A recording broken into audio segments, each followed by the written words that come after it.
हरिओम। हाँ महोदय, श्रूयते, ध्वनि श्रूयते महोदय।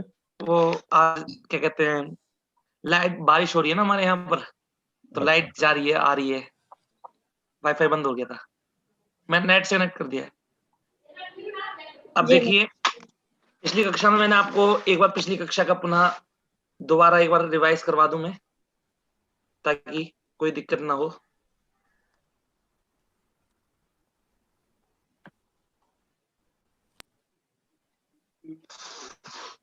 ये देखिए,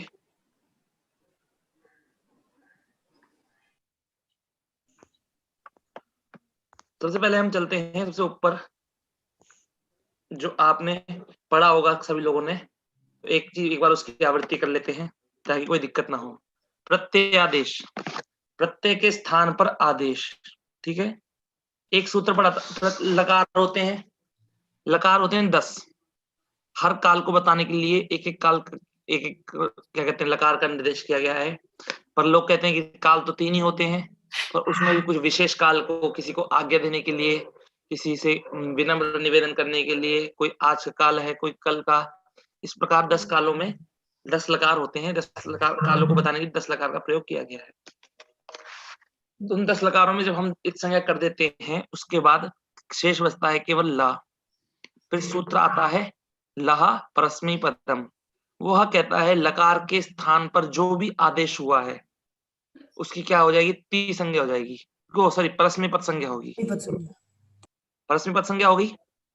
तो तिप्तस जी जो 18 प्रत्यय थे उनकी परस्मै पद संज्ञा होगी। लोक में प्रचलित है कि 9 प्रत्ययों की पद संज्ञा, मतलब परस्मै पद संज्ञा होती है और 9 प्रत्ययों की आत्मनेपद संज्ञा होती है, पर यहाँ तो केवल एक ही मात्र सूत्र ऐसा है जो पूरे के पूरे 18 प्रत्ययों की ही परस्मै पद संज्ञा कर रहा है। तो मैंने बताया था आप सभी को कोई प्रश्न पूछे तो पाणिनि जी का कार्य क्या है, पहले वह सबको एक समान बनाते हैं, उसके बाद वो विशेषों को छाड़ते हैं। जैसे ही उन्होंने 18 प्रत्ययों की परस्मै पद संज्ञा करी, फिर दूसरा सूत्र आया तंगाना वात मन्ने पदम। सबको मेरी आवाज आ रही है? जी सर। अब देखिए, तंगाना वात मन्ने पदम सूत्र आया, इसने कहा तंग प्रत्याहार में आने वाले तंग प्रत्याहार में जो भी वर्ण आते, जो प्रत्यय आते हैं उनकी और शानच और कानच प्रत्यय की आत्मनेपद संज्ञा होती है। तंग प्रत्याहार मैंने बताया था, तंग प्रत्याहार भी जैसे हम अच प्रत्याहार को समझते हैं, अच प्रत्याहार में आ को हम आदि वर्ण लेते हैं और चा से हम अंतिम वर्ण लेकर उनके बीच में जितने भी वर्ण आते हैं और सबका ज्ञान करते हैं। उसी प्रकार तंग प्रत्याहार में भी त आताम झ में जो त है, यहाँ से प्रारंभ करके हम महिं के ङ तक ता और ङ, देखिए ता और ङ मिलकर क्या बन गया, तंग। ठीक है ना, ता से हमने स्टार्टिंग का भाग लिया और ङ से हमने एंड का भाग लिया। जैसे हम 1 to 11, 1 to 10 बोलते हैं, तो 1 बोलने से हमको ये पता लग जाता है कि हमें यहाँ से प्रारंभ करना है, और 10 बोलने पर यह पता लगता है कि यहाँ पर हमें समाप्त करना है। इसी प्रकार तंग में ता से हमें प्रारंभ करना है और ङ से हमें खत्म करना है। तो ता से स्टार्ट किया और ङ पर खत्म किया प्रत्यय। तो इसमें कितने प्रत्यय आ गए, 9 प्रत्यय आ गए। ठीक है, अब देखिए उन जो 18 प्रत्यय थे, उन्होंने सूत्र आया तिंगा त्रीणि त्रीणि प्रथम मध्यमोत्तमा। इस सूत्र ने क्या करा, उन 3 प्रत्ययों की क्रम से उन 18 जो प्रत्यय थे उनको 3-3 भागों में विभाजित किया, मतलब त्रिक बनाए उनके, और हर त्रिक की प्रथम मध्यम और उत्तम संज्ञा कर दी। इसी प्रकार प्रथम मध्यम उत्तम, फिर दोबारा प्रथम मध्यम उत्तम संज्ञा हो जाएगी। अब सूत्र आया तान नेक वचन द्विवचन बहुवचन। ये सूत्र आगे कहता है कि जो त्रिक बनाए थे आपने, मतलब कि आपने जो 3-3 के 6 बनाए थे, उन तीन में प्रथम की एक वचन, दूसरे की द्विवचन और तीसरे की बहुवचन संज्ञा होती है। चौथा फिर आया बाद में विभक्तिश्च। मैंने आपको बताया था सुप और तिंग की विभक्ति संज्ञा होती है। अगला सूत्र आया युष्मद्युपपदे समानाधिकरणे स्थानिन्यपि मध्यमः।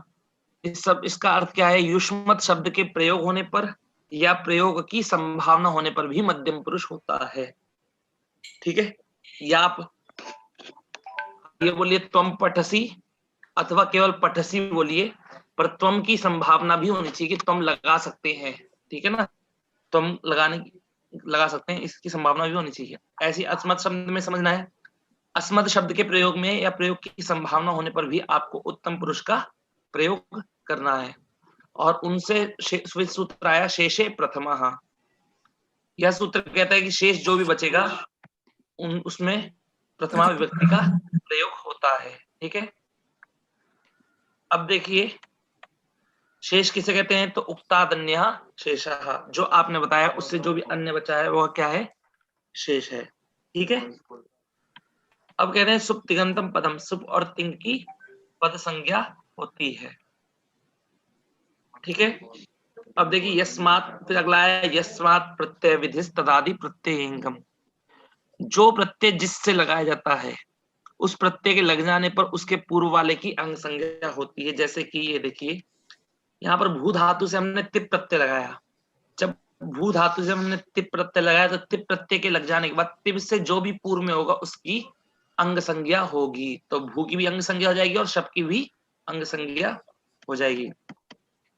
हमने देखा था कि इन चार गण की धातु भवादि, दिवादि, तुतादि और चुरादि, इन चार गणों की धातु से जब हम विकर्ण मिलाते हैं तो हमारे इन चारों के अंत में आ आता है। अ अंत में आने के कारण इनको कहते हैं अदंत। तो ये चार गण कैसे हैं, अदंत गण हैं। ठीक है, और ये इसके बाद आते हैं अदंत। इन चारों गणों के जब हम ये देखिए भू और शप, ये जो धातु और विकर्ण मिलकर अंग बन जाता है, ये आपको पता लगा था प्रत्यय के परे होने पर। प्रत्यय के परे होने पर धातु और विकर्ण मिलकर अंग बनता है, और केवल धातु भी अंग है और शप भी अंग है। ठीक है, तो इन दोनों को मिलाने के बाद क्या अंग बना, अदंत अंग। ठीक है, और इनसे भिन्न जो छह लकार, छह गण थे, क्रियादि, स्वादि, क्रियादिगण, स्वादिगण, तनादिगण, अदादि, रुधादि, ज्योत्यादि, इन गणों में जोड़ने के बाद आपका क्या आता है, अंतिम में आ नहीं आता है। तो जिनके अंतिम में आता है उसको कहते हैं अदंत, और जिसके अंतिम में आ नहीं आता है उसको कहते हैं अनदंत। अनदंत मतलब न अदंत, अनदंत मतलब जो अदंत नहीं है उसको क्या कहेंगे, अनदंत। समझ में आया सभी को? अब चलते हैं अब क्रिया में, लट लकार के प्रत्यय बनाने की सिद्धि में। तो देखिए सबसे पहली बात तो एक चीज आप ये जो लट लकार ये जो लिखे है ना, मतलब इस प्रकार का एक चार्ट अपनी आप कॉपी किताब में कॉपी में बना लीजिए, या फिर आप अभी एक फोटो खींच के रख लीजिए, ताकि क्योंकि बार बार आपको इनकी जरूरत पड़ेगी। यदि आपको स्मरण में नहीं है तब भी आपको क्या होगा, स्मरण में नहीं है तो आप फोटो में देखकर समझ सकते हैं। ठीक है, बार बार ऊपर नीचे करके दिखाने में दिक्कत होती है, पर कोशिश करूंगा मैं दिखाने की। जैसे कि पहला है तिप। मैंने आपको बताया था जब भी हमें कोई धातु मिलेगी या प्रत्यय मिलेगा उसमें सबसे पहला काम हमें क्या करना होता है, इत संज्ञा। ठीक है, अब देखिए इत संज्ञा किस किस की प्राप्त है। तिप में पा की इत संज्ञा प्राप्त है हलंत्यम, हलंत्यम से। फिर सिप में भी पा की इत संज्ञा प्राप्त है। ठीक है, और मिप में भी पा की इत संज्ञा प्राप्त है ना। और देख किससे, इन तीनों की इत संज्ञा होगी हलंत्यम सूत्र से। ठीक है, और तस्य लोपः से लोप हो गया। अगला देखिए अब आया तस, तस, थस, वस और मस। इनके अंतिम में भी सकार है चारों के, है कि नहीं है? तो इनके अंतिम के सकार को भी क्या होना चाहिए था, इनके सकार का लोप होना चाहिए था। किससे, हलंत्यम सूत्र से इत संज्ञा होनी चाहिए थी, क्योंकि ये सा जो है ये हल वर्ण में आता है, नहीं आता है। हल वर्ण में सारे के सारे व्यंजन आ जाते हैं हमारे, तो हल वर्ण में सब सारे व्यंजन आ गए तो हमारा सा भी आ गया। अब सा आ गया तो ये भी अंतिम में है, तो अंतिम हल वर्ण है ये भी, तो इसकी भी संज्ञा होनी चाहिए थी अंतिम सूत्र के द्वारा। पर सूत्र आया एक न विभक्तौ तुस्माह।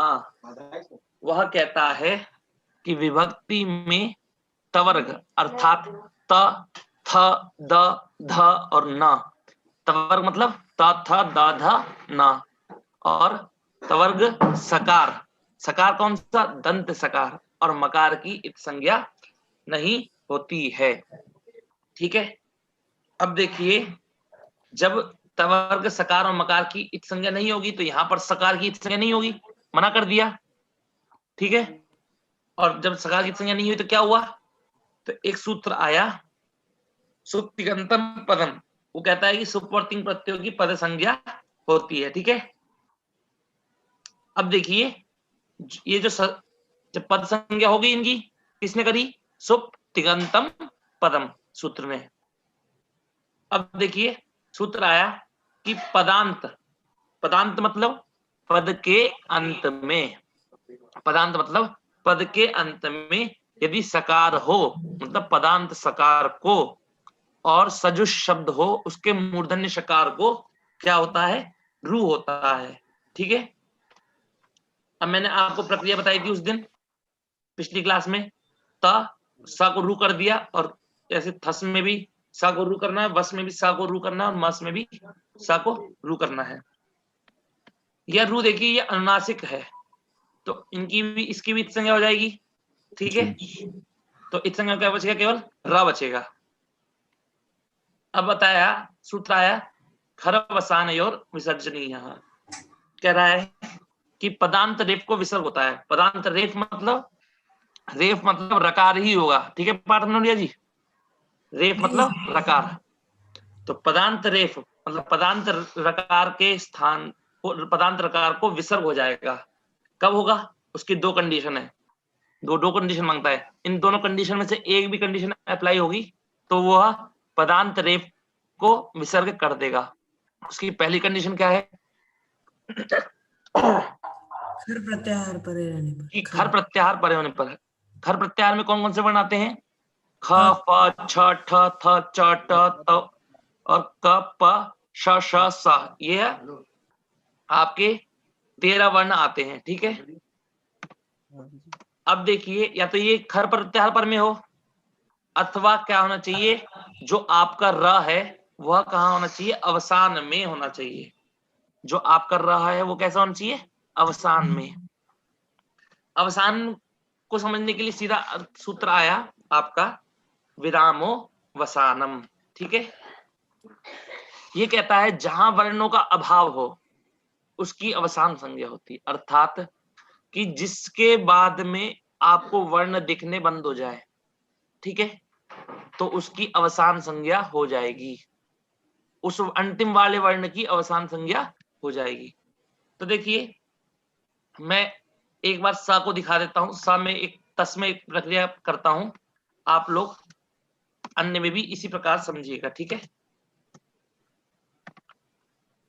जब ये तस में सा है, सा की इत संज्ञा प्राप्ति हलंत्यम से, न विभक्ता तो उसमें निषेध किया क्योंकि ये विभक्ति है, विभक्तिश्च सूत्र के द्वारा इनकी विभक्ति संज्ञा हुई है, और विभक्ति में सकार की इत संज्ञा नहीं होगी, न विभक्ता तो स्माह कहता है, जब सकार की इत संज्ञा नहीं हुई तो ये सब क्या है? ये पद भी है। कौन कहता है? सुप्तिगंतम पदम।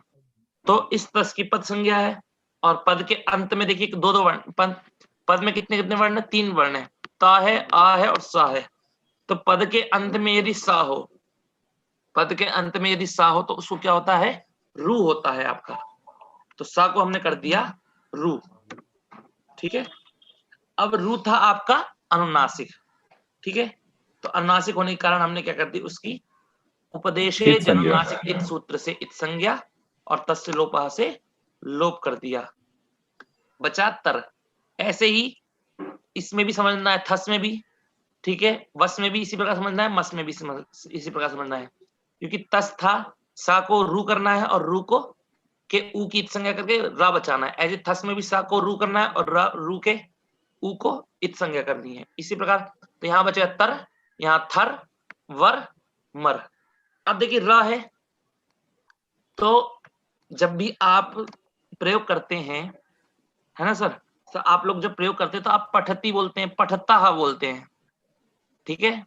दो बालकौ पठता, तो पठता बोलने के बाद आपने देखा होगा कि आप अंतिम में पठता के बाद में क्रिया हो जाती है। तो यदि क्रिया के बाद में तो कुछ है क्या? अभी नहीं है पठता में, सा के बाद में। तो सा ये जो आप प्रयोग करते हैं तो द्विवचन के साथ में बहुवचन का प्रयोग करते हैं क्या एक साथ? द्विवचन के साथ साथ बहुवचन का प्रयोग करते हैं कभी? नहीं करते ना। तो आगे ये जो बहुवचन दिख रहा है ये उसके आगे का वर्ण नहीं है, ये अलग सब्जेक्ट है, ठीक है। तो द्विवचन में तर है, केवल मात्र तस एक प्रत्यय है, और जब तस रा को अवसान में है क्योंकि इसके बाद में कुछ है नहीं, खाली जगह, तो रा को क्या हो जाएगा? आपका विसर्ग हो जाएगा। कौन कहता है? खर वसानयोर विसर्जनीय, कहता है खर पर थे अथवा अवसान में रकार को मतलब अर्थात रेफ को विसर्ग होता है। ठीक है सर, ऐसे ही जब बचेगा क्या, तह बचेगा। ठीक है, ऐसे तह और यहाँ पर थह वह महा। ठीक है, अब चलते हैं इस क्लास के बारे में। सबसे एक विनम्र प्रार्थना है, अगर काफी लोगों को जो मैं समझाऊंगा चीज काफी लोगों को नहीं समझ में आएगी तो आप ले एकदम से अपना हौसला मत तोड़िएगा, क्योंकि ये जो प्रत्यादेश है कुछ लोगों को जल्दी समझ में नहीं आता है और कुछ लोगों को बहुत जल्दी समझ में आ जाता है। ठीक है, पर लेकिन कुछ लोगों को समझ में नहीं आता है और कुछ लोगों को समझ में आ जाता है। तो बस बात यह है कि आपको समझ में नहीं आया है अभी, कोई बात नहीं, आगे समझ में आएगा। पर अगर आपको यदि समझ में नहीं आया अच्छे से तो आपको जो मैंने यह प्रत्यय दिखाए थे, आप सबको मैंने भेजे थे आगे, ये प्रत्यय दिख रहे हैं, अंति सीथा था मी वह मा, यह बिल्कुल कंठस्थ होने चाहिए। अगर आपको प्रत्यादेश नहीं समझ में आया अच्छे से, कोई बात नहीं, आप दोबारा वीडियो को देखिएगा और पढ़ने की कोशिश करिएगा, पर लेकिन छोड़िएगा मत क्लास को, क्योंकि अभी से हार मत मानिएगा, कुछ चीजें होती हैं जो समझ में नहीं आती हैं। ठीक है, अब चलता हूं मैं आगे। अब अगले सूत्र हमने पढ़ा था, अब देखिए केवल हमने यहाँ पर तिप में ती बचाया, हलंत्यम से इत संज्ञा करके में ती सी और मी बचा, और यहाँ पर तस थस वस मस में क्या कर दिया हमने, विसर्ग, तस थस वस मस में क्या कर दिया हमने, सा को विसर्ग कर दिया। ठीक है, तो देखिए अब बचा केवल मात्र, था में तो कुछ होगा ही नहीं। ठीक है, अब बचा झी। झी में देखिए, झी को क्या जाएगा, झोंता। सूत्र पढ़ा है आपने जी, झोंता सूत्र कहता है कि झ के स्थान पर क्या होता है, आपका अंत। अंत होता है। अंत, झ है, झी में कितने वर्ण है, 2 वर्ण है, तो झ प्लस आपका ई, सॉरी झी है ना, झी टिप तस झी, तो झी में 2 वर्ण है आपके, तो झ के स्थान पर क्या हो जाएगा, आपका अंत हो जाएगा। ठीक है, अंत हो गया और ई मिलके क्या बन गया, अंती। ठीक है,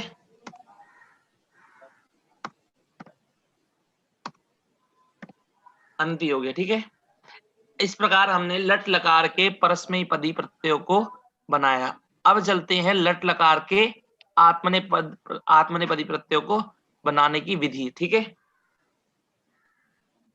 अब देखिए सबसे पहला सूत्र आता है लट लकार में, वो है आपका टित आत्मनेपदानाम तेरे। क्या कह रहा है, टित आत्मनेपदानाम तेरे। इस सूत्र के हर एक वाक्य को समझने की कोशिश करिएगा, तभी आप यह पूरा सूत्र समझ सकते हैं। जैसे देखिए, आप में इसमें लिखा है टित लकार। अच्छा ये बताइए निकुंज सर, टित माने क्या होता है, ताकि संज्ञा हुई। हाँ, ताकि इत संज्ञा हुई। हो। तो कह रहा है टित लकार, कह रहा है ताकि इत संज्ञा हुई हो ऐसा लकार, टित लकार बोला है ना, तो कितने लकारों में हमने ट की इत संज्ञा करी थी, बताइए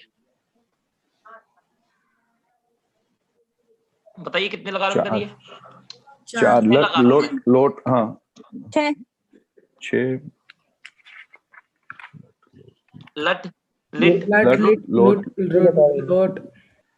लोट में टीत कहाँ आएगा, हाँ टीत, टा की इत संज्ञा हुई ना, 6 लकार हैं, 6 लकारों की हुई है, लिट लुट लिट लेट लोट, इन 6 लकारों की हमने क्या कर दी, टकार की इत संज्ञा करिए। तो ये 6 लकार कैसे लकार है हमारे, टित लकार। ठीक है सर जी, टित लकार हैं, तो हमने क्या करा, इनका आत्मनेपदी प्रत्यय है, तो इन टित लकार में जो भी आत्मनेपदी प्रत्यय हैं उनकी टी को क्या करना है, ए करना है। अब ये टी है क्या, आपके मन में प्रश्न आएगा कि टी है क्या, मैंने कह दिया टी को ए करना है। अब जब टी के बारे में पता ही नहीं है तो ए कहां से करेंगे, तो सूत्र आया आपका अचोन्त्या दिटी।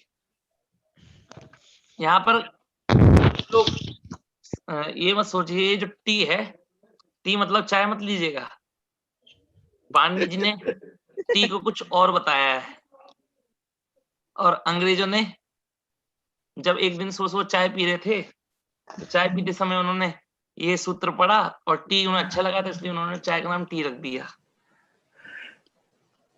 तो अब देखिए ये सूत्र है जो अचोन्त्यादिति, ये कहता है अचो के मध्य में जो अंतिम अच, ठीक है, जो भी शब्द जहां आप टी भाग को ढूंढ रहे हैं, जहां भी आप टी भाग को ढूंढ रहे हैं, उसमें अच होंगे काफी सारे। हो सकता है एक ही अच हो सकता है 2 अच हो, 3 अच हो, 4 अच हो। तो जितने भी अच हो, तो उन सभी अचों के मध्य में जो अंतिम वाला अच होगा, उन अचों के मध्य में जो अंतिम वाला अच होगा, उस समुदाय की टी संज्ञा होगी।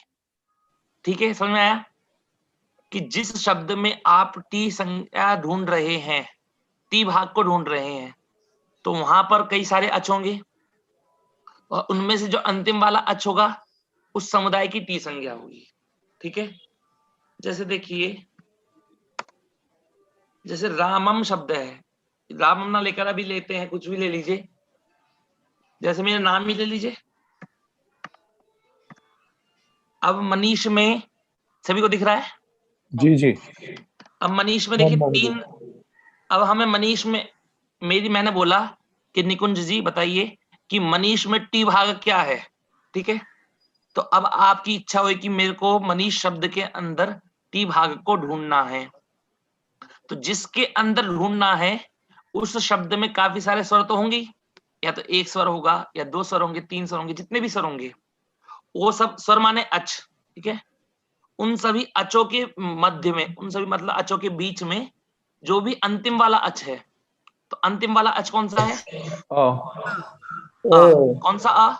श के बाद के बाद जो आ है, ठीक है ना, उस आ की टी संज्ञा होती है।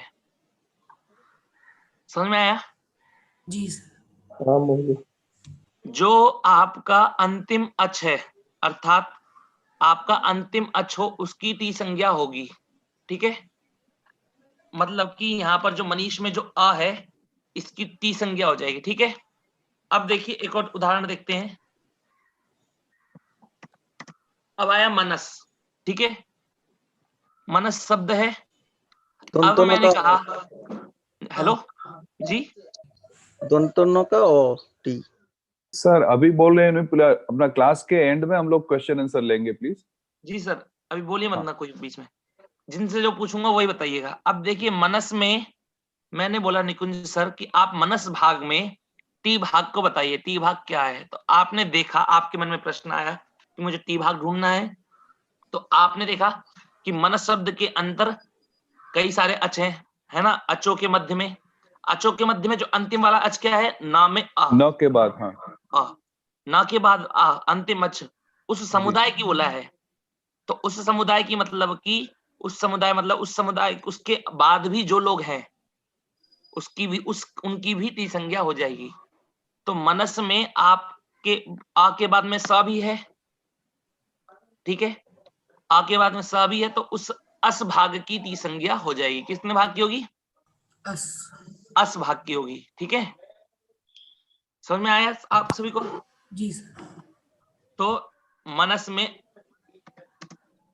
ये अस भाग की टी संज्ञा हो गई। क्यों? क्योंकि हमने अंतिम अच की करी, और अंतिम अच के समुदाय की करी है। समुदाय मतलब कि उनके साथ जो रहता है, तो अंतिम अच के साथ क्या है? स, तो उसकी भी टी संज्ञा हो जाएगी। ठीक है, अब ये आपने पढ़ लिया, टी किसे पर कहते हैं, पता लगा? जी सर। एक बार निकुंज सर आप बताइए मुझे, टी किसे कहते हैं? टी तो हम लोग का टीत आत्मनेपदम में जो आया है, जो टीत लकारों अभी के केवल जो टी बताइए। अच्छा, जो शब्द के जो अंदर में अच शब्द होते हैं, उसके अंदर में जो उसमें उसको टी करना है, अंतिम अच होगा, उसमें उसके टी संज्ञा होगी। जी, तो अंतिम अच की टी संज्ञा करी, और यदि उस अंतिम अच के बाद में कोई व्यंजन होगा, तो उस व्यंजन की भी टी संज्ञा हो जाएगी। समझ में आया कि जिस शब्द में आपको टी संज्ञा ढूंढनी है उसमें अंतिम वाला जो स्वर होगा, अंतिम वाला जो अच होगा उसकी टी संज्ञा करनी है, और उसके साथ में जो आपका व्यंजन होगा बाद में उसकी भी टी संज्ञा हो जाएगी। अब चल रहे हैं, कह रहे हैं टी भाग को ए करना है। टी को क्या करना है हमें? ए। ठीक है, तो अब देखिए अजी ता है। अब ता में ता भाग, हेलो हाँ जी, अब देखिए ता भाग में पार्थ मनोरिया जी बताइए, ता भाग में टी कौन है? टी भाग कौन सा है? आ है ना। अब एक मन में प्रश्न आता है, आप तो कह रहे थे कि आप तो कह रहे थे अचो के मध्य में, तो यहाँ कह रहे थे अचो का मध्य तो है ही नहीं, यहाँ तो एक ही अच है ना। जी। तो एक हमारे यहाँ न्याय चलता है, उस न्याय का अर्थ बताता हूं मैं आपको, कि एक देवदत्त नाम का व्यक्ति है, उसकी एक ही संतान है। ठीक है, तो उसके लिए वही संतान सबसे बड़ी संतान है, वही संतान मतलब वही उसका बड़ा बेटा है, और वही उसका छोटा बेटा है, और वही बीच का बेटा है उसके लिए। ठीक है, अब ऐसे ही ये जो ता है, ये ता आदि स्वर भी है, अंतिम स्वर भी है, और बीच का स्वर भी है। ठीक है, तो इस ता की में अंतिम आ है, स्वर है, इसलिए ता में जो आ है उसकी क्या हो जाएगी, हमने उसकी टी संज्ञा कर दी। क्या कर दी सर? टी संज्ञा। अब कह रहे हैं कि उस टी के स्थान पर क्या करना है, हमें ए करना है। अब टी के स्थान पर हमने ए करा तो क्या बन जाएगा? ते बन जाएगा। समझ में आया? अब देखिए आताम है। ठीक है सर, आताम में हमने टी भाग को ए करना है, तो टी भाग को ए करिए। टी भाग कौन सा है हमारा? क्या है? आम, क्योंकि उसमें दो अच हैं, आ और ता में आ, दोनों आ में अंतिम वाला आ है, ता के बाद जो आ है वो हमारा क्या है? टी भाग है, और उसके बाद में भी व्यंजन है, तो पूरे के पूरा आम शब्द की टी संज्ञा हो जाएगी। और उस टी के स्थान पे क्या कर देंगे हम? ए। तो आम के स्थान पर ए हो गया, तो क्या बनेगा? आते। समझ में आया? जी सर। अब जिन जिनका मैं नाम लूंगा वो बताएंगे। ठीक है, अब दीप्ति पांडे जी ये बताइए कि आथाम में टी संज्ञा किसकी हुई है?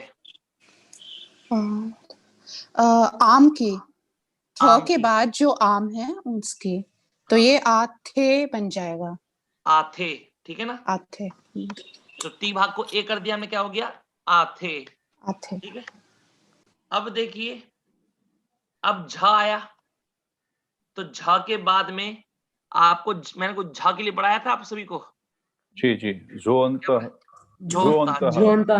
हाँ, कि झा के स्थान पर अंत हो जाएगा।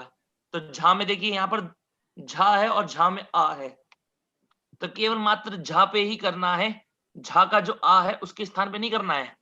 ठीक है, तो केवल झा के स्थान पे हमने झा के स्थान पे हमने क्या कर दिया? अंत कर दिया, और जो झा का आ बचा था वो मिला दिया, तो क्या बन गया? अंता। अंता बन गया। ठीक है, अब देखिए अंता बन गया।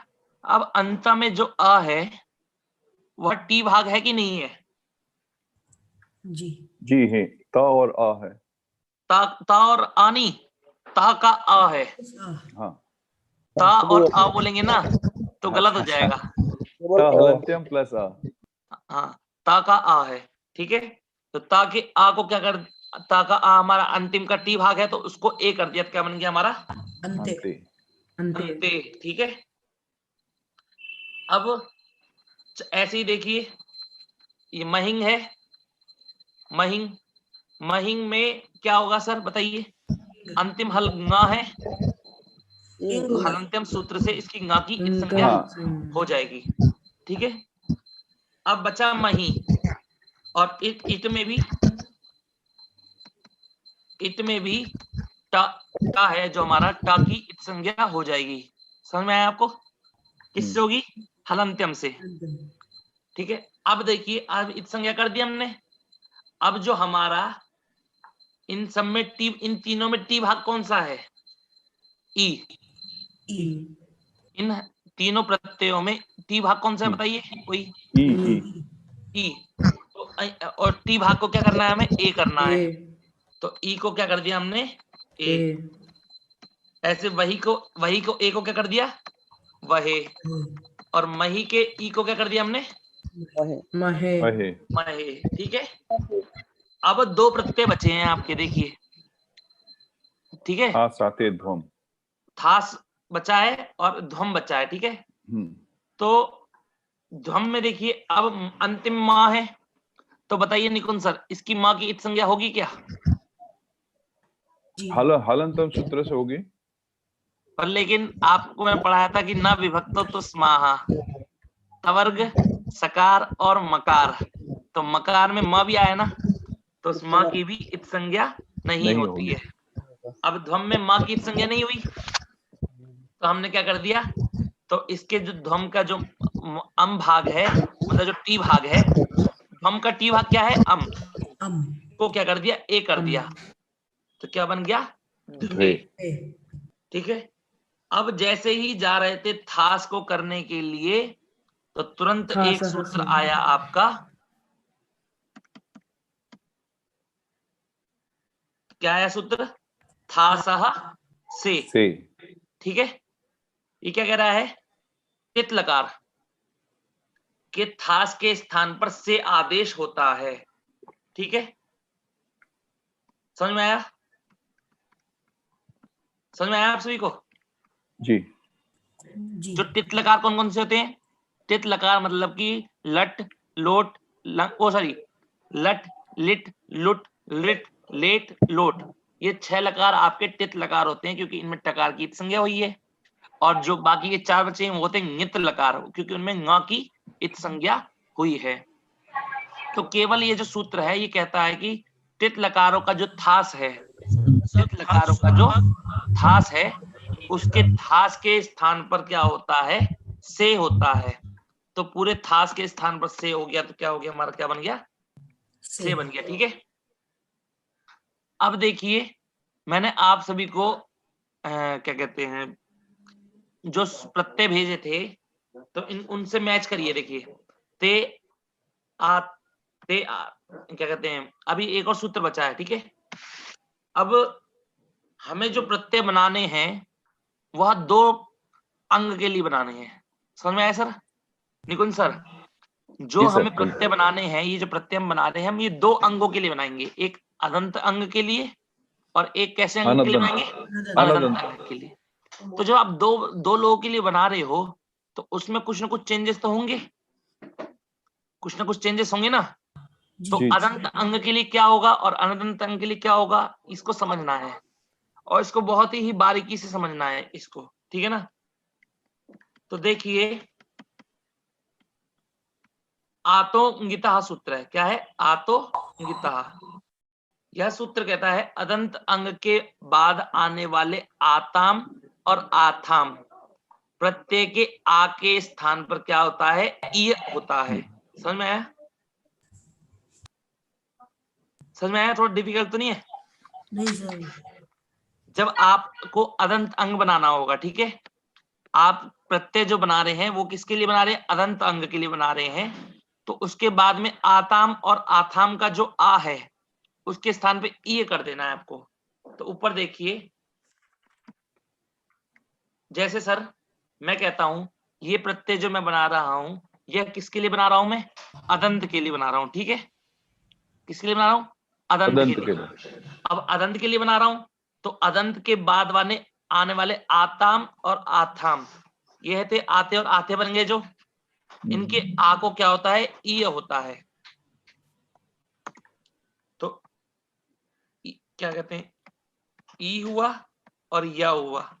ठीक है, ई हो गया। ठीक है, और ऊपर भी देखिए, ऊपर भी आपका क्या हो गया? ई हो गया। अभी केवल एक इतना मात्र समझेंगे कि या का लोप हो जाता है किससे?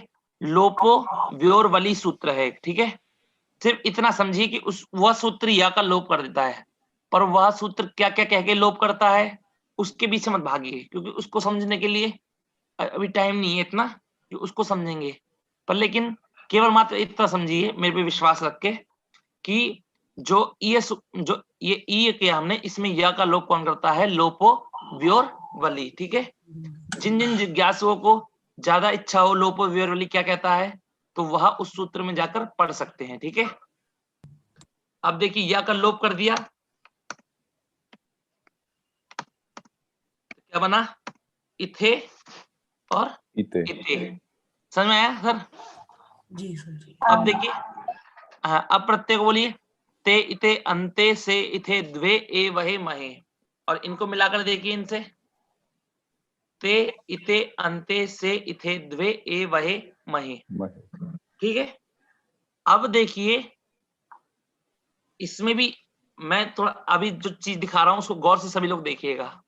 हमने अदंत अंग के लिए प्रत्यय बनाए, जो अदंत अंग के प्रत्यय बनाए, तो इसमें देखिए परस में पहले लट लगा के परस में पद में देखिए, तीतहा अंति सीथा था मी वह महा। ठीक है, और अनदंत अंग के लिए दिख रहा है आपको? ये देखिए, बूफ। देखिए हाँ, ये जी जो प्रत्यय हैं आपके किसके लिए हैं? अदंत अंग के लिए हैं। और यह जो प्रत्यय हैं आपके लिए किसके लिए हैं? अनदंत अंग के लिए। तो जब आप अदंत अंग कौन कौन से होते हैं, कोई बताएगा? जिनमें आकार होता है। हाँ, अंतिम में आ होता है। किन में होता है बताइए अब? भवादिगण, चुरादिगण, दिवादिगण और तुदादिगण। हाँ, बहुत बढ़िया। इन चारों से यदि आपको इन चारों गणों से यदि आपको प्रत्यय लगाने हो तो कौन से प्रत्यय लगाएंगे? ये अदंत अंग वाले। ठीक है, और इन चारों से भिन्न कोई भी गण होगा तो उनसे यदि प्रत्यय लगाने हो तो आप कौन से प्रत्यय लगाएंगे? अदंत अंग वाले। ठीक है, अब इसमें देखिए, इसमें ज्यादा अंतर नहीं आता है, अदंत और अनदंत में ज्यादा अंतर नहीं आता, कुछ ही शब्दों में अंतर आता है, उनको समझिए। तीताहंती सीथा था मी वहमा, एक समान है ना? तीताहंती सीथा था मी वहमा। ये जो आपको अति दिख रहा है ना, इस अति को अभी छोड़ दीजिए, क्योंकि ये अभ्यस्त के लिए होता है, और अभी अभ्यस्त को बारे में मैं पढ़ा नहीं रहा हूं। जब अभ्यस्त के बारे में पढ़ाऊंगा तब मैं आपको जरूर बताऊंगा। ठीक है, अब आया देखिए इधर, इधर भी ते इते अंते है। ठीक है, ते इते अंते, और यहाँ पर क्या है? ते तो एक ते समान है दोनों आते। का, पर यहाँ हो गया आते और यहाँ हो गया अते। ठीक है, तो चेंजेस किन के अंदर आए हैं पहले ये देखिए, चेंजेस किस किस के अंदर आए हैं। यहाँ इते इथे और अंते में आया है, और यहाँ इत आते आते और अते में आया है, दोनों में चेंजेस है ना? जी। जी।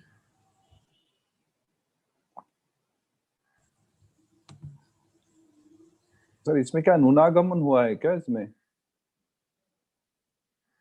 तीन अदंत में, तीन में चेंजेस।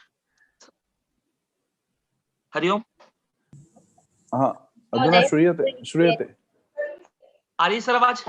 हाँ जी, अभी आ रही है। आ रही है।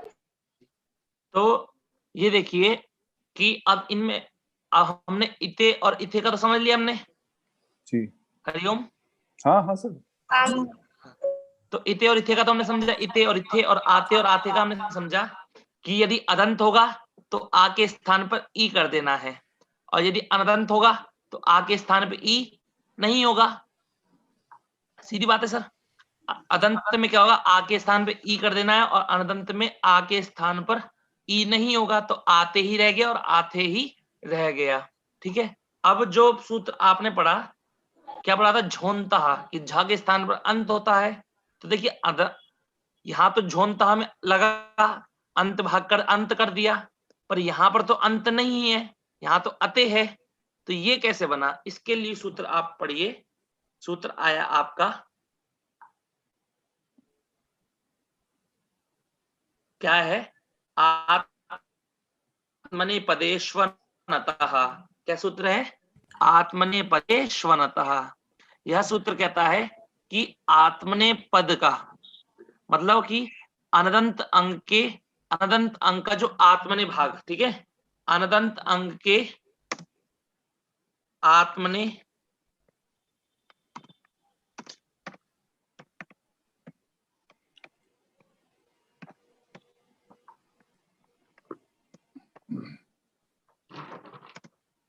हाँ अब देखिए, अनदंत अंग के आत्मनेपदी के झ के स्थान पर क्या होता है? अत होता है। ठीक है, तो यह किसका अपवाद सूत्र है? पहले समझते हैं अपवाद किसे कहते हैं। मैंने आपको पिछली कक्षा में भी बताया है काफी बार कि यदि कोई सूत्र कोई कार्य कर रहा है और दूसरा सूत्र आकर उस कार्य को मना कर दे, ठीक है, या उस कार्य की उसकी यदि मना कर दे तो निषेध कर रहा है तो निषेध सूत्र होगा। और यदि उस कार्य को में चेंज ला दे, मतलब यदि मान के चलिए झोंता सूत्र क्या कर रहा था? झा के स्थान पर अंत कर रहा था और इसमें कह दिया कि झा के स्थान पर कि अनदंत अंग के आत्मनिपदी के झा के स्थान पर आपको क्या करना है? अत करना है। तो उस सूत्र को, वह जो सूत्र कार्य कर रहा था उस सूत्र को इसने कार्य करने से एक डिफरेंट कार्य कर दिया, ठीक है, एक अलग कार्य करने के लिए बोल दिया। तो यह सूत्र झोंता सूत्र का अपवाद सूत्र है। समझ में आया कि जो वह बोल रहा था उसको मना कर दिया या फिर उसमें चेंज ला दिया उस कार्य में। तो वो अंत कर रहा था झोंता और इसने क्या कर दिया? अत कर दिया। पर केवल कहां पर? तो झोंता तो क्या कर रहा था? उसने बोला केवल इतना बोला कि झा के स्थान पर अंत होगा। उसने ये बताया कि कौन सा झा के स्थान पे होगा? उसने नहीं बताया, तो मतलब जितने भी झा होंगे उनके स्थान पर क्या हो जाएगा? अंत हो जाएगा। पर यह कह रहा है कि अनदंत अंग का ही झ होगा। जो अनदंत अंग में भी दो प्रकार के होंगे, एक परस्मैपदी और एक आत्मनेपदी। तो क्या है? अनदंत अंग में भी जो आत्मनेपदी वाला झा होगा उसके स्थान पर ही केवल क्या होगा? आपका अत होगा। समझ में आया? जी उसके स्थान पर ही आपका अत होगा। अब देखिए, जब हम अत कर देंगे, तो क्या बनेगा?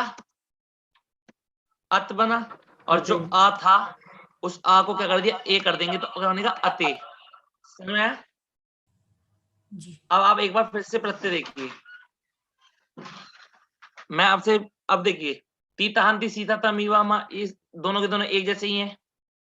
चेंजेस किस में आए? अनदंत प्रत्ययों में। तो इते इथे, आते आथे, इन दोनों में चेंजेस है ना अलग अलग। किस सूत्र के द्वारा है? आतो ङितः।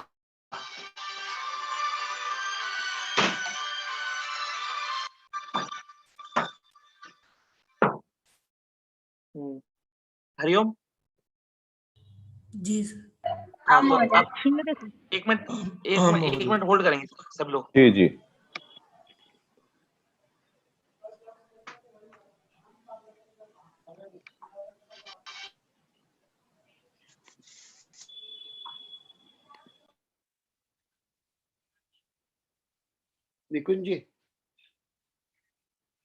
निकुंज महोदय, हाँ वदतु भवान्। कृपया ग्रुपस्य लिंक चैट बॉक्स मध्ये स्थापयतु। किञ्चित् जनाः अस्ति वाट्सप् समूहे आगन्तुम् इच्छन्ति। अहं स्थापयामि। निकुंज जी चैट बॉक्स में अभी लिंक डालेंगे तो आप जो लोग व्हाट्सएप में जुड़ना चाहते हैं वो क्लिक करके ज्वाइन कर सकते हैं। जी जी मैं कर रहा हूँ सर। हरिओम। हाँ जी, तो अब देखिए, अंते, यहाँ अंते है और यहाँ अते है, ठीक है। तो इसमें जो चेंजेस आए हैं किस सूत्र के द्वारा हैं? आत्मनेपदेष्वनतः। उस सूत्र ने क्या कहा कि अनदंत अंग के आत्मनेपदी के झ के स्थान पर क्या होता है? अत होता है। तो अनदंत अंग में भी दो झ आएंगे ना, एक तो झी का ई, झी का झ, और एक झ का झ। तो दोनों झ में से जो अनदंत अंग का आत्मनेपदी का झ है उसके स्थान पर क्या हो गया? अते हो गया। समझ में आया आपको? देखिए, आप ये मान के चलिए अनदंत अंग, इतना ध्यान रखिए कि अभी हम जो प्रत्यय बना रहे हैं वो अनदंत अंग में है, ठीक है। अब यहाँ पर जो अंते है, यहाँ पर पहले क्या था? यहाँ पर झी था, झ था, और उस झ के स्थान पर क्या था? झ के स्थान पर क्या हो गया? अंत हो गया। वो इस सूत्र ने क्या कह दिया कि अनदंत अंग के आत्मनेपद के झ के स्थान पर अत होता है, तो अत हो गया, और आ मिल गया तो क्या हो गया? अता हो गया। अब ताकि आ के स्थान पर क्या कर दिया हमने? तित आत्मने पदानाम तेरे सूत्र से क्या कर दिया? ए कर दिया, ठीक है। तो क्या बन गया हमारा? अते। समझ में आया आप सभी को? जी सर। तो इस प्रकार आपको इस प्रकार ही हमने ये जो सारे प्रत्यय हैं लट लकार के सारे प्रत्यय हमने सिद्ध कर लिए। समझ में आया सबको? यदि कोई भी दिक्कत आए, मैं जब भेजूंगा सूत्र, उन सूत्र को आप लगाने की कोशिश करिए। आपको नहीं समझ में आएगा तो वीडियो दोबारा देखिएगा, समझ में आ जाएगा। ठीक है, अब चलते हैं, हम आगे चलते हैं। और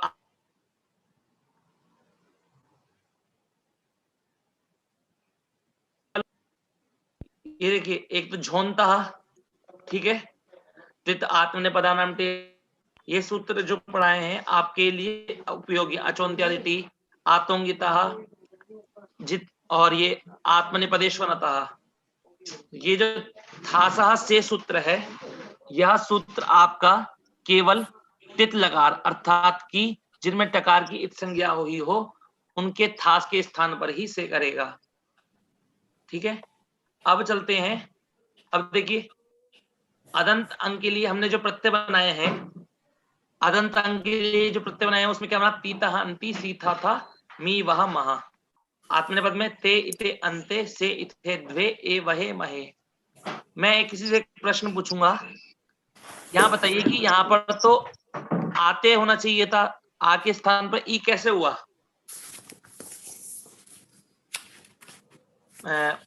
आप बताइए दीप्ति पांडे जी।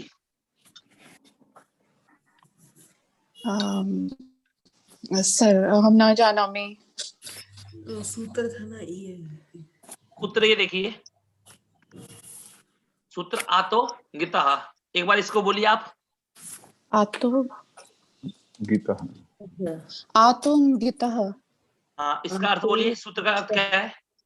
अदंत अंग के बाद आने वाले आताम और आथाम प्रत्यय के आ स्थान पर य होता है। फिर य का आपने बताया था कि य का लोप हो जाएगा। जी, लोप हो जाएगा। लोपोव्योर्वली। तो समझ में आया, लोपोव्यर वाली सूत्र से हो जाता है। हाँ।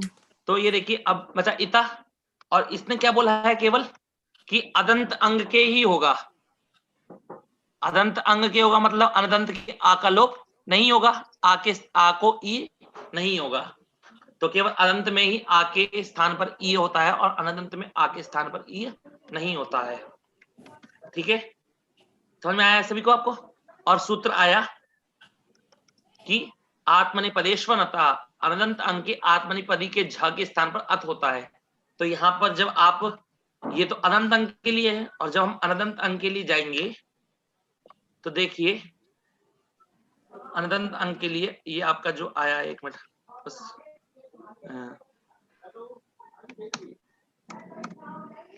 ये थोड़ी वो हो गई।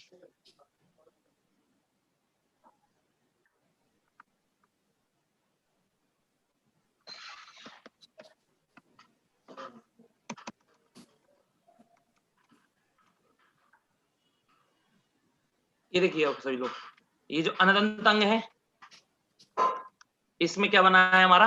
अते। ठीक है सभी को, क्योंकि आत्मने पदेश्वन अतः, कि हम ये जो अंग बना रहे हैं किसका बना रहे हैं? अनदंत अंग के लिए लट लकार के प्रत्यय बना रहे हैं। तो इसमें जो आत्मने पद का झ था उसके स्थान पर हमने झोंता न लगा के क्या लगाया? अत करा इस सूत्र द्वारा, आत्मने पदेश्वन अतः सूत्र से। अब चलते हैं लंग लकार पे। ठीक है, अब लंग लकार ये कहता है, अब ये कह रहा है, देखिए क्या कह रहा है, ङित लकार के। तो ङित लकार कौन कौन से होते हैं बताइए कोई? इसमें ङा का लोप हो, लंग लिंग। ङा का लोप नहीं हुआ हो, ङा की इत संज्ञा हुई हो। ठीक है ना? तो ये तो सिद्ध है कि ङा की इत संज्ञा हुई हो तो लोप तो हो ही जाएगा। पर कहीं कहीं ऐसा हो जाता है कि ङा का लोप किसी अन्य सूत्र से हुआ हो, इत संज्ञा करने के बाद ना हुआ हो, तो आप तो उसे भी समझने लगोगे फिर। तो वैसा ना समझना, सिर्फ इतना समझना है कि ङा की इत संज्ञा हुई हो, उसे क्या कहेंगे? ङित। ठीक है जी। अब जो कितने लकार ङित होते हैं? तो 4 लकार ङित होते हैं, लंग, लिंग, लुंग, रिंग। इनमें चारों में इत संज्ञा ङा की होती है, तो ये क्या है? 4 लकार ङित लकार होते हैं। तो कह रहा है, ये सूत्र कहता है कि ङित लकार के जो परस्मै पदी इकारांत प्रत्यय, कह रहा है परस्मै पद में जो भी ऐसे प्रत्यय हो जिनके अंतिम में इकार आए, क्या है? इकार, ठीक है, उनके अंतिम इकार का क्या होता है? लोप होता है, ठीक है। तो देखिए जैसे आप सभी लोग, यहाँ टी था, क्या होना चाहिए था? टी। टी, तो टी में ई है, तो सूत्र ने कहा कि ऐसे परस्मी पद, नित लकार के परस्मी पद, तो परस्मी पद है ये, तो परस्मी पद में जो भी ऐसा प्रत्यय होगा जिसके अंतिम में ई आएगा, जिसके अंतिम में ई आएगा, तो उस ई का लोप करना है। तो इसमें ती था, तो ती में ई था, तो ई का क्या कर दिया हमने? लोप कर दिया। तो केवल क्या बचा? जब ई का लोप कर देंगे तो केवल ता, ठीक है। अब देखिए सी था, ठीक है, तो सी का हमने क्या कर दिया? लोप कर दिया, तो केवल ई का लोप कर दिया तो क्या बचा? स, ठीक है। ऐसे ही अब अभी और आगे चलते हैं, ठीक है, फिर और बताते जाऊंगा मैं ये सूत्र। अब यहां जब हम आगे आए अंति पे, तो यहाँ पर क्या था? पहले सबसे पहले ये देखिए, यहाँ था सबसे पहले झी, ठीक था ना? यही तो था मंजू भाई जी, झोंते से, झोंता सूत्र से पहले झी था सबसे पहले, फिर झोंता से झा के स्थान पे हमने क्या कर दिया? झा के स्थान पे अंत कर दिया, ठीक है। तो अंत करने के बाद क्या बना हमारा? अंत, फिर ई जोड़ दिया तो क्या बन गया? अंती। अब ये देखिए अंती है जो, इसमें भी ये भी इकारांत है कि नहीं है? जी सर। ये भी परस्मै पद का इकारांत है, तो इसके भी ई का लोप हो जाएगा। तो ई का लोप हो गया, क्या बचा? क्या बचा? अंत बचा, ठीक है। अब देखिए ऊपर जाके सूत्र है आपका संयोगान्तस्य लोपः, ठीक है। संयोगान्तस्य कहता है कि अंतिम संयोग के अंतिम वर्ण का लोप होता है, ठीक है। क्या होता है? लोप होता है। इसको थोड़ा समझना है कि इस सूत्र को, क्योंकि ये सूत्र आपका बहुत जगह लगेगा, पर इस सूत्र का जो असली अर्थ है मैं आपको वह ना बताकर, आपके मतलब कार्य तो वही कर रहा है, यह सूत्र कार्य तो वही कर रहा है, लोप कर रहा है, पर ये कुछ और तरीके से कहता है, मैं कुछ और तरीके से भी आपको बता रहा हूं, ठीक है, ताकि आपको भी समझ में आ जाए। तो देखिए संयोग किसे कहते हैं, ये कोई बताएगा मुझे? हलो अनंतरा संयोग। हाँ, हलो अनंतरा संयोग, वो तो ठीक है सूत्र, आप ऐसा हिंदी में जिसके बीच बताइए में कि सभी लोग को समझ में जिसके आए। बीच में स्वर वर्ण का व्यवधान नहीं हो, यानी अच से जो व्यवधान रहित हल एक बार होगा, फिर से बोलेंगी? व्यंजन स्वर वर्ण के व्यवधान से रहित जो व्यंजन शर, वर्ण होगा, स्वर वर्ण, अच अच्छा वर्ण, स्वर वर्ण, अच के व्यवधान से रहित जो हल होगा, यानी स्वर वर्ण के व्यवधान से रहित जो व्यंजन वर्ण होगा, उसकी संयोग से यहाँ समझाएंगे। जैसे कि आप लोग सभी लोग देखते होंगे, जब हम संस्कृत में पढ़ते हैं तो संस्कृत पढ़ते समय कोई कोई दो व्यंजन एक साथ लिखे रहते हैं, नहीं सर निकुंज सर? क्या? जैसे देखिए आपका कहीं पर ये लिखा रहता है, ऐसे रहता है क और स, क और सा लिखा है, ठीक है, स लिखा है, या फिर मान लीजिए ता, ठीक है।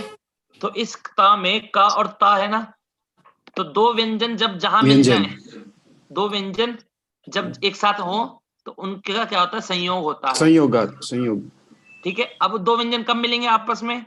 जब उनके बीच में स्वर नहीं होगा तभी तो मिल पाएंगे जी। जब दो व्यंजनों के बीच में स्वर नहीं होगा तभी तो दो व्यंजन आपस में मिल पाएंगे। तो कहने का मतलब यह है कि दो व्यंजनों के बीच में जब स्वर ना मिले तो दोनों व्यंजन जुड़ जाएंगे, तो वो जब जुड़ जाते हैं तो उनको क्या कहते हैं? उसको क्या कहते हैं? संयोग। उसको क्या कहते हैं? संयोग, ठीक है। अब ये देखिए, ये कह रहा है संयोग के अंतिम वर्ण का लोप हो, यहाँ अंत था, ई का हमने लोप कर दिया था, तो अंत में ना है और क्या है आपका? ता है, ता का लोप होगा, ठीक है। तो ना और ता में दोनों में देखिए इन दोनों का संयोग है कि नहीं है निकुंज सर? जी सर। हाँ, कि ना और ता के बीच में कोई स्वर नहीं है ना, तो संयोग हो गया। अब उस संयोग के अंतिम वाला वर्ण कौन सा है? ता। ता। उस संयोग का अंतिम वर्ण क्या है? ता। उसका क्या करना है? लोप करना है। तो जब लोप कर देंगे तो क्या बचेगा? अन, अन,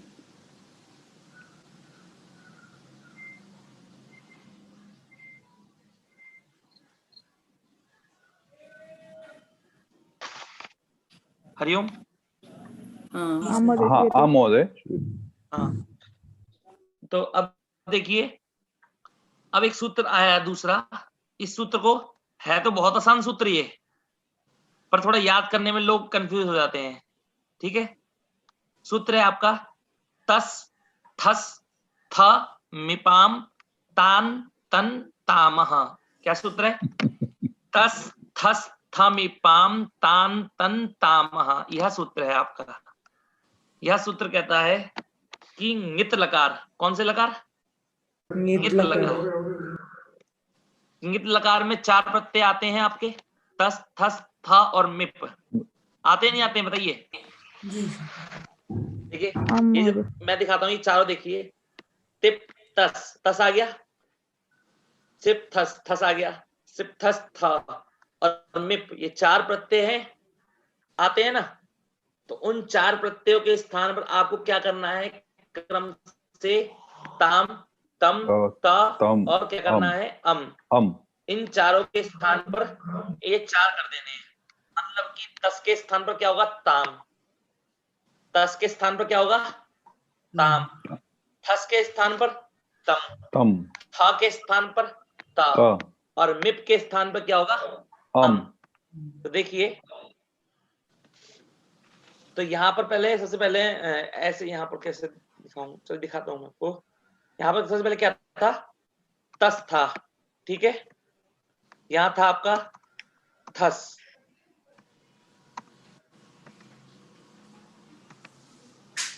यहाँ था आपका था, और यहाँ था मिप था यहाँ पर जी। तो मिप में पकार की संज्ञा कर दी जी, मी रहेगा। अब देखिए, आप सभी लोग पहले भी देखिए कि जब ये सूत्र आया तस थस था विपाम ताम तम तामह, इसने कहा कि तस, ये मैं मार्क कर रहा हूं, एक बार देखिएगा आप सभी लोग।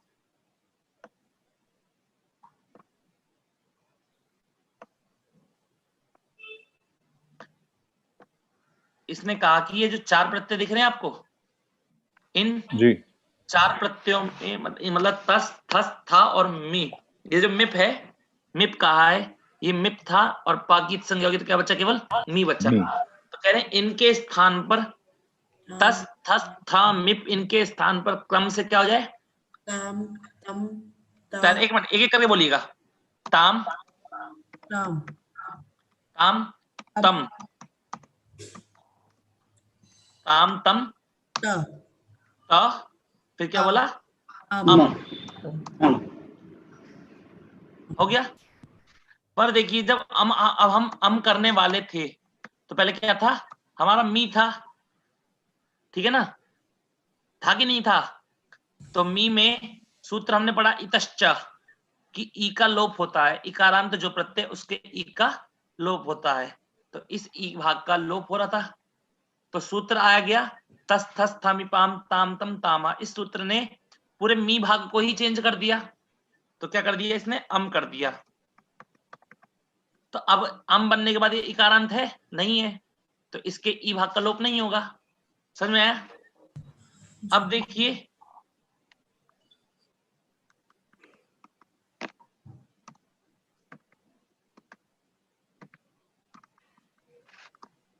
ये क्या कहता है सूत्र? अगला सूत्र आया नित्यम ङितः। क्या कह रहा है? ङित लकार उत्तम पुरुष के सकार का नित्य लोप होता है। क्या कह रहा है ये?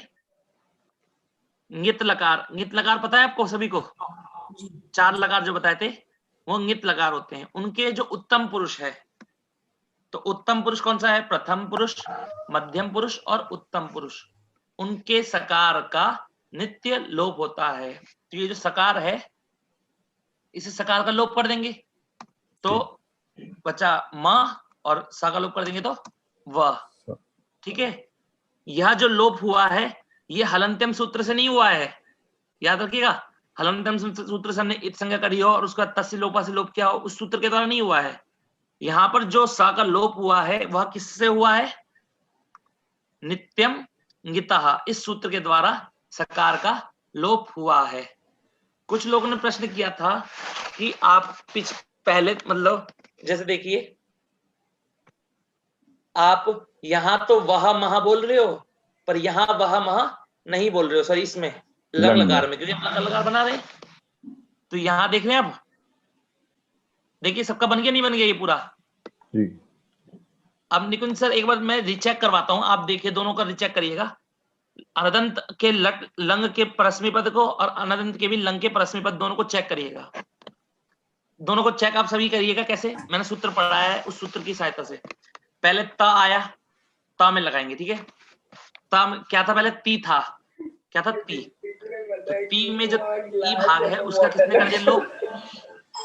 ती के ई भाग का किसने लोप कर दिया? इतश्च। सूत्र क्या है? इतश्च। इसमें ई भाग का लोप कर दिया तो क्या बचा? केवल ता बचा। इसमें भी ता बचा और इसमें भी ता बचा। फिर आया सूत्र आया, ताम आया। पहले क्या था? तस, ठीक है। तो सूत्र आया तस थस थामी पाम तान तन तामह। इस सूत्र ने तस थस थ और मिप इन चार के स्थान पर क्या कर दिया? ताम तम ता और अम, ठीक है। फिर अगला सूत्र आया, क्या आया? झी। तो झी के स्थान पे क्या हुआ? झोन तहा हो गया। तो बन गया हमारा अंति। जब अंति बन गया हमारा तो बोल दिया इतश्च सूत्र आया, उसने कहा कि इकार है अंतिम में तो इकार का लोप होता है। जब इकार का लोप कर दिया तो क्या बचा? अंत बचा। अंत बचने के बाद में जो ता था उसका ता का लोप किसने करा? संयोगान तस्य लोपहा, क्योंकि ना और ता बचा। और कभी भी देखिएगा, अच्छा कोई एक बात बताइए, कभी भी किसी ने संस्कृत पढ़ी, आप सभी लोग संस्कृत पढ़ते हैं, कभी भी आपने अंतिम में कभी भी दो संयोग वर्ण एक साथ देखे हैं क्या? कभी भी दो संयोग वर्ण एक साथ हो अंतिम में? युक्त शब्द है ना, जैसे उसमें है ना युक्त। युक्त में देखिए अंतिम में आ है, हलंत नहीं है। युक्त है बोल रहे हैं ना आप जो युक्त कह रहे हैं हलंत नहीं है। आप जो युक्त कह रहे हैं ये देखिए, यहां देखिएगा, युक्त युक्त इस प्रकार युक्त होता है, ठीक है। तो इसमें अंतिम में आ है, ना कि इस प्रकार। अगर इस प्रकार होता ना तो क्या होता? अंतिम में दोनों में संयोग में अंतिम वाला कौन सा है? ता। तो ता का लोप हो जाता, केवल युक्त मात्र रहता। तो युक्त जो बोल रहे हैं ना आप, उसमें अंतिम में आपका क्या है? आ है। अंतिम में संयोग नहीं है ना। यदि अंतिम में कभी संयोग हो ही नहीं सकता, आपको संयोग अंतिम में मिलेगा ही नहीं। अगर संयोग होगा तो उसके क्या हो जाएगा? अंतिम वाले वर्ण का लोप हो जाएगा, ठीक है जी। मनीष महोदय, मनीष महोदय, जी सर। अग्रे प्रश्नोत्तरी कुर्मः। एक मिनट सर, देखता हूँ। ओके। हाँ सर, वो हमने आज लंग लकार के क्या कहते हैं परस्मै पद तक ही बना लिए हैं, तो यहीं तक करते हैं, ठीक है सर। किसी का कोई प्रश्न हो तो पूछिए आप सब लोग। Raise your hand, one by one will take the question. एक के बाद एक करेंगे और जो जिसका नाम लेंगे वही अनम्यूट करेंगे, तो शांति से सबके प्रश्न का उत्तर दिया जाएगा। पार्थ जी वदतु। सर वो जो अम है ना सर, वो पहले मी था ना, तो वो मी में इतश्च से ई की संज्ञा होनी चाहिए थी, लोप होना चाहिए। तो ई की संज्ञा होनी चाहिए थी, पर सूत्र आया आपका अम। तो देखिए आपने किसी को, आपको एक सूत्र मी का अपवाद सूत्र कौन सा हो गया? ताम तम तामा, ये वाला सूत्र हो गया। जो मी था, मी का इतश्च सूत्र मी का ई का लोप कर रहा था, और इस सूत्र ने क्या कर दिया? मी को ही चेंज कर दिया पूरा। तो मी जो कार्य कर रहा था, मतलब इतश्च सूत्र जो कार्य कर रहा था उसको इसने चेंज कर दिया, मतलब उसका अपवाद सूत्र है, उस कार्य को मना कर दिया, ठीक है, समझ में आया? यहाँ जरूरी ये नहीं होता कि हर सूत्र को जो कार्य बोला गया हर सूत्र में हो, हर उसमें हो प्राप्त होगा, पर कोई ना कोई सूत्र आकर उसमें चेंज भी कर सकता है, ठीक है। अग्रे अर्चना कुमारी जी वदतु, अनम्यूटम करोतु। अर्चना कुमारी जी अस्ति वा?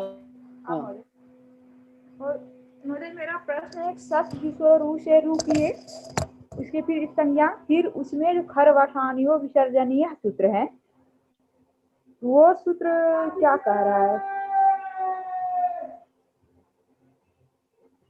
देखिए ऊपर दिखाता हूं मैं आपको,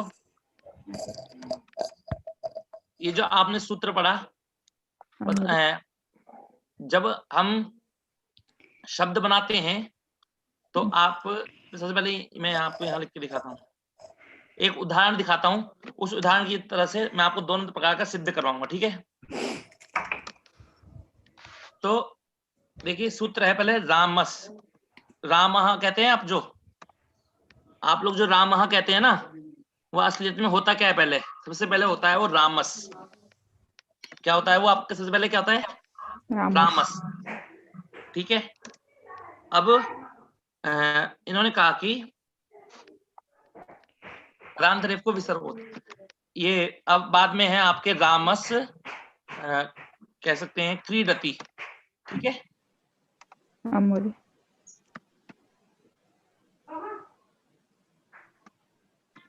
रामस मतलब जब मैं इसलिए अभी बता रहा हूं क्योंकि मेरे को आपको क्या बताना है, हमें जब किताब में देखते तो हमें तो सिद्ध शब्द मिलेगा, है ना, कि सिद्ध हुआ, पर पहले वो था कैसा, पहले ये तो देखना पड़ेगा। तो सा है जो सा, इस सा को क्या, ये जो सा होता है पहले रामस होता है, ठीक है। मैं और थोड़ा विख्यात करके बताऊं, जो ये रामः को पहले ये मुझे ये बताइए कि रामः जो है यह किस विभक्ति में बनता है, प्रथमा में, प्रथमा में बनता है। निकुंज सर क्लियर है आपका, प्रथमा में बनता है, ठीक है।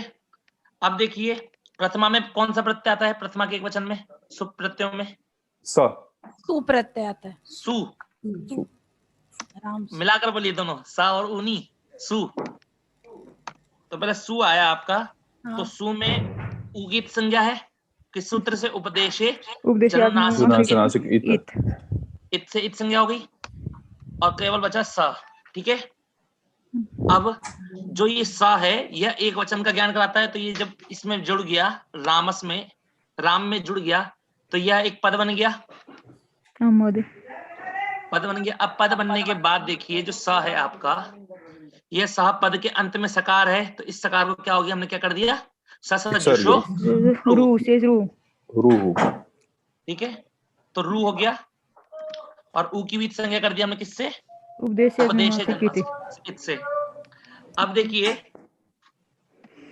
यहाँ पर जो ये इस प्रकार की स्थिति है, ठीक है, है ना।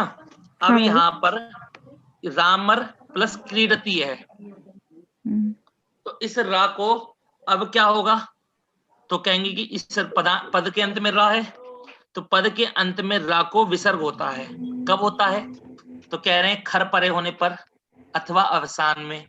तो खर पर में क्या है, पहले ये समझ ले, खर मतलब कि पर मतलब होता, परे मतलब होता है बाद में, परे मतलब क्या होता है, बाद में, मतलब कहते हैं ना हम लोग हिंदी में कहते हैं उससे परे, मतलब उसके बाद में, ठीक है।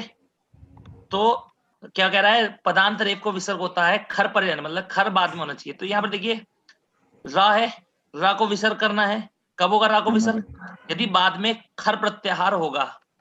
तो सबसे क्रीडति में सबसे पहला वर्ण कौन सा है आपका, का जो खर प्रत्याहार का वर्ण है, पापा इस बात करेगा ये अभी। तो तो पाप क्या कहते हैं, क्रीडति में का है आपका, और का किसके अंदर, खर प्रत्याहार के अंदर आता है, नहीं आता है, तो खर पर में है, मतलब ये का पर में है और का खर प्रत्याहार के अंतर्गत आता है, इस कारण से रा को क्या हो गया, विसर्ग हो गया, ठीक है। तो क्या बन गया, रामः क्रीडति, समझ में आया। मतलब मेरा आपका जो प्रश्न है वो मैं समझ रहा हूँ, आपने पूछा था कि खरवसाने विसर्जन ये जो करता है खर परे होने का, आपको समझ में आया, नहीं है समझ में आया, खर परे होने पर, हाँ ये समझ में आ गया। अब आपका प्रश्न आया कि अवसान में, ठीक है। अब हम जब केवल रामः बना रहे हैं, ठीक है, क्रीडति है ही नहीं, तो क्या होगा, वही पहले एक वचन में सु आया, ऊ की संज्ञा कर दी, सा बचा, सा को जोड़ दिया। अब देखिए केवल हमें रामः बनाना है, ठीक है, पहले हम एक एक पद बनाते हैं, तो अभी हमें केवल रामः बनाना है। अब रामः में सा को रू कर दिया हमने, ससजुषो रू, अब रू करने के बाद रा की संज्ञा, ऊ की संज्ञा और रा बचा, रामर बचा, ठीक है। अब ये जो रा है इस रा को विसर्ग करना है हमें। कब होता है विसर्ग? खर परे होने पर। खर परे यहाँ होने बताइए, पर। खर है के बाद में? नहीं, नहीं, कुछ भी नहीं है, खर भी नहीं, कुछ भी नहीं है। तो अवसान। जब अर्थ कह रहा है अवसान में भी होता है रा को विसर्ग, तो अवसान किसे कहते हैं? तो सूत्र आया विरामो अवसानम। अवसानम। कह रहा है जहां वर्णों का अभाव होता है उसकी अवसान संज्ञा होती है। तो ये देखिए, रा के बाद में वर्णों का अभाव है कि नहीं है? है। हाँ, मतलब वर्ण दिख रहा है? कोई भी नहीं दिख रहा है? नहीं, अगर कोई वर्ण दिखता तो खर होता है, खर से भिन्न होता कोई ना कोई, पर कुछ भी नहीं है, मतलब क्या है? अवसान है। ठीक है, तो अवसान में रा को क्या होता है? विसर्ग होता है। महोदय ये सूत्र र को अवसान में कर रहा है या खर ही अवसान में कर रहा है? नहीं, रा को अवसान में कह रहा है। खर अवसान ही विसर्जन लिखा, खर परे रहते अथवा खर अवसान में। नहीं नहीं नहीं, खर अवसान में नहीं, या तो खर परे हो, ठीक है, अथवा अवसान में हो। तो खर अवसान में हो नहीं, रेफ जो आपका है ना, यह अवसान में हो। महोदय सूत्र में रेफ का तो उल्लेख हमको नहीं लग रहा है कहीं, वही हमको समझ में नहीं आ रहा। देखिए, जिस प्रकार मैंने सूत्र लिखा है, ठीक है, अगर व्याख्या करते मैं कुछ ज्यादा बड़ा कहूं तो ये भी कहते हैं खर परे रहते अथवा अवसान में, तो खर परे रहेगा। आप इस बात को समझिए ना कि जब आपका खर परे में रहेगा तो आपको अवसान मिलेगा क्या? नहीं महोदय, जब खर पर में मिलेगा तो अवसान नहीं मिलेगा, और जब अवसान मिलेगा तो खर भी नहीं मिलेगा पर में। ठीक है, अगर और क्लियर करना हो, जैसे आपने कहा कि ऐसे कुछ लोगों के मन में ऐसा भी प्रश्न आ सकता है कि खर ही अवसान में होना चाहिए, तो नहीं, इसलिए क्लियर करके लिख देता हूं कि रेफ अवसान में होना चाहिए। रेफ क्या होना चाहिए? अवसान में। अब क्लियर हो गया? ठीक है सबका?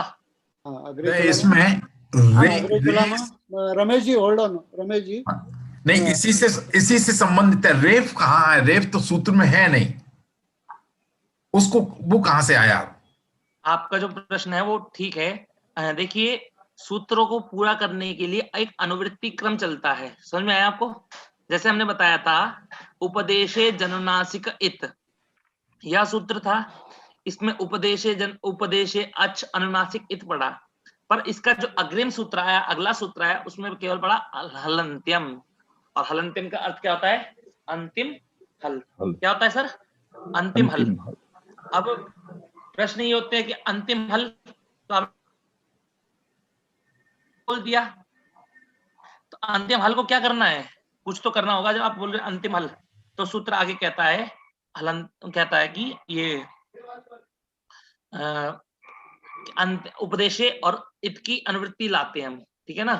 तो पिछले सूत्र से हम जिन शब्दों, हमें अपना शब्द बनाने के लिए, वाक्य बनाने के लिए जिन शब्दों की जरूरत पड़ती है हमको, यदि पूर्व में वह शब्द है तो उनसे हम क्या करते हैं? ले लेते हैं। तो उपदेशे ले लिया और इत ले लिया। अब क्या बना? उपदेश अवस्था में अंतिम हलवर्ण की संज्ञा होती है। अब जैसे देखिए, खरवसाने और में आया तो रा को विसर्ग करने वाला प्रकरण चल रहा होगा, ठीक है? एक रा को विसर्ग करने वाला चल रहा होगा। इसका खर वसाने का इसका सूत्र नंबर बता दें तो हम देख लेंगे कि इसके पहले कहां चल रहा है। प्रश्न है, मैं आपको थोड़ी देर में बताता हूं। नहीं, इसका खर अवसान योग विसर्जनीय है। इस सूत्र का नंबर अगर बताएं तो फिर पीछे हम देख लेंगे कि उसमें कहीं से अनुवृत्ति हो रही होगी। अगर इसका सूत्र नंबर तो मैं आपको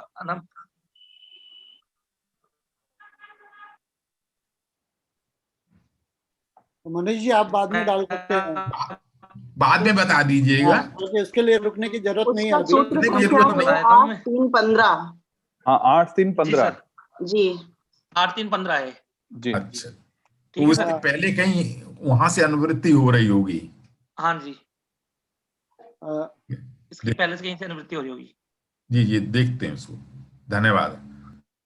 अग्रे चला मां अमुक्षा बनर्जी, कृपया वीडियो ऑन करोगे? सर महोदय, आतो ईत कृपया पुनरुपि वदतु सौदाहरणम्।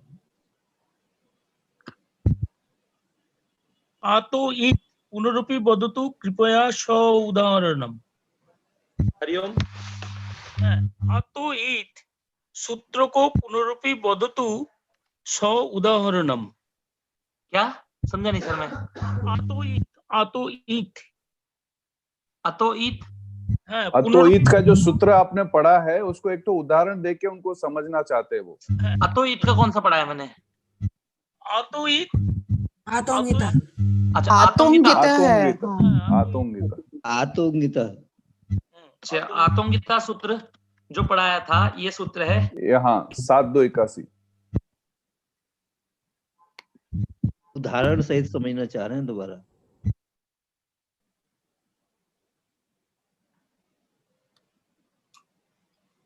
सात दुई 81। हरिओम। हरिओम।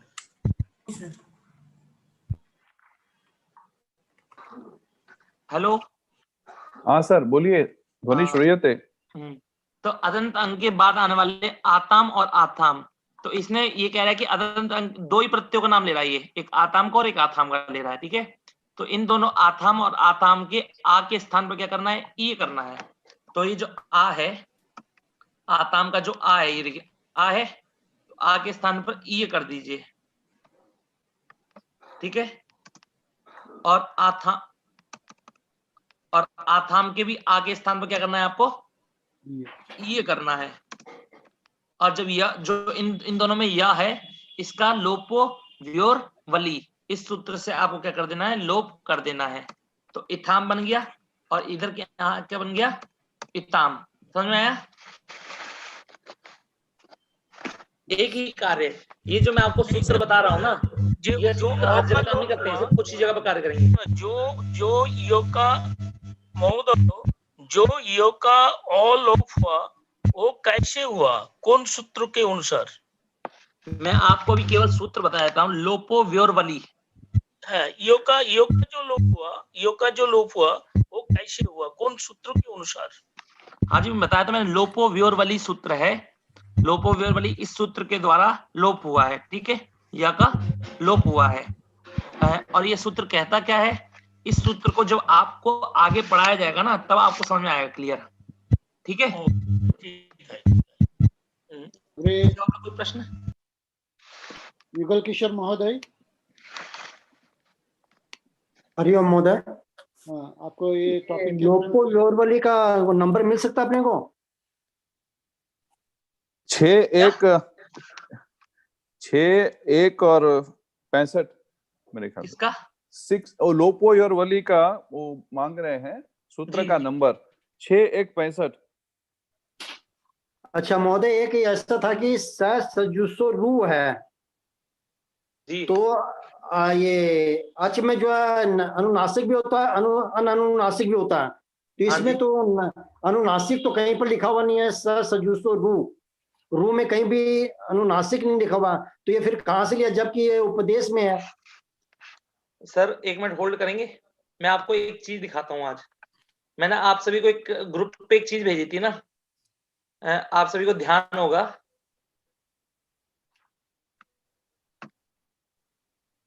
हरिओम, आ रही है आवाज मेरी? हाँ हाँ सर, आ रही है। देखिए सर, ये कि मैंने ये भेजा है मैंने, ठीक है। इसको मैं ओपन करता हूं और इसको देखिए आप सभी लोग, आप सभी ने पढ़ा भी होगा शायद इसे। तो इसे ये कह रहा है, इसमें लिखा है कि जो अच उपदेश अवस्था में अनुनासिक हो, ठीक है ना। ये किस सूत्र की बात कर रहे हैं? ये बात कर रहे हैं आपकी उपदेश जो नासिक सूत्र की, ठीक है। तो कह रहे हैं जो अच उपदेश अवस्था में अनुनासिक हो उसकी इत संज्ञा होती है। अब कह रहे हैं पाणिनि जी के वर्ण प्रतिज्ञा अर्थात गुरु परंपरा के उपदेश से अनुनासिक धर्म वाले हैं, ठीक है। अब इसे यहां से छोड़िए, अब यहां से समझिए। ये जो व्याख्या लिखा है, व्याख्या से समझिए कि उपदेश इस सूत्र में सप्तमी विभक्ति है, अच में प्रथमा विभक्ति है और नासिक में प्रथमा विभक्ति है, इत में भी प्रथमा विभक्ति है। इसका अर्थ हुआ उपदेश अवस्था में अनुनासिक अच की इत संज्ञक होता है। महामुनि पाणिनि जी ने अपने व्याकरण में अनुनासिक अचों पर पहले इस प्रकार का चिन्ह लगाया था, जो आज अभी आपको दिखाते हैं लिख के। इस प्रकार का चिन्ह लगाया था। किसने लगाया था? पाणिनि जी ने लगाया। तो मतलब कि इन्होंने इस प्रकार का चिन्ह लगाया, इससे क्या समझ में आ रहा है आप सभी को कि मतलब कि उससे पहले लिखाई नहीं होती थी, तो पाणिनि जी ने क्या कर दिया, उसको लिख के बताया कि अगर हम सिर्फ बोलते थे, अनुनासिक चिन्ह सिर्फ बोलते थे, तो उन्होंने लिख दिया कि अगर हमको अनुनासिक दिखाना है तो इस प्रकार का दिखाएंगे। इस प्रकार चिन्ह किया था, परंतु अब वह अनुनासिक पाठ परिभ्रष्ट हो गया है। क्या हो गया सर? हरिओम। परिभ्रष्ट। हाँ, वदतु। परिभ्रष्ट हो गया है, इसका मतलब कि अब वह हमें नहीं मिल पाता है जी। लेकिन सहज अष्टाध्याय में लिखा हुआ है ना, माता जी ने फिर दिखाया हुआ है। नहीं, वो आपको बात मैं अभी क्लियर कर रहा हूँ। देखिए ये यहाँ से कटेगा कैसे? ये चिन्ह नजर नहीं आ रहा मेरे को अभी। हाँ ये सर, अब अगला देखिए, इसको आगे कह डबल रहे क्लिक हैं। कर लीजिए। हाँ कट गया वो। अब कह रहे हैं कि डाउनलोड कर दीजिए इसको। नहीं, ये देखिए अब कह रहे हैं कि अतः अब अनुनासिक जानने की व्यवस्था इस प्रकार समझी चाहिए। अब बता रहे हैं किस प्रकार हमको समझना चाहिए, अनुनासिक है कि नहीं है। ठीक है ना, सभी लोग समझिए, आगे मत पूछिएगा। बार बार मैं बता चुका हूं कई बार कि कह रहे हैं कि अब अनुनासिक का हम अनुनासिक का ज्ञान कैसे करें। तो कह रहे हैं कि पाणिनि ये कह रहे हैं कि पाणिनि से कहे गए वर्ण गुरु परंपरा के उपदेश अनुसार अनुनासिक धर्म वाले जानने चाहिए। मतलब कि पाणिनि जी ने इस वर्ण को अनुनासिक बताया है, इस वर्ण को अनुनासिक नहीं बताया है। यह हमें कैसे पता लगेगा?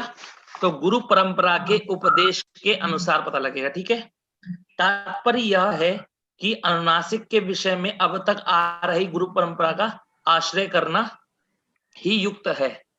गुरु परंपरा मतलब समझ में आती है सबको? आप जो बताते हैं। हाँ जी, मैंने ये बताया कि सु में उ है, यह क्या है?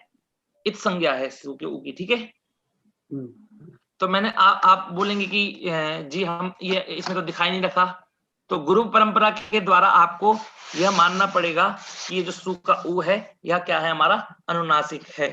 ठीक है, और मुझे कैसे पता लगा? अभी एक चिन्ह भी बता रहे थे अपने गुरु परंपरा के द्वारा पता लगा।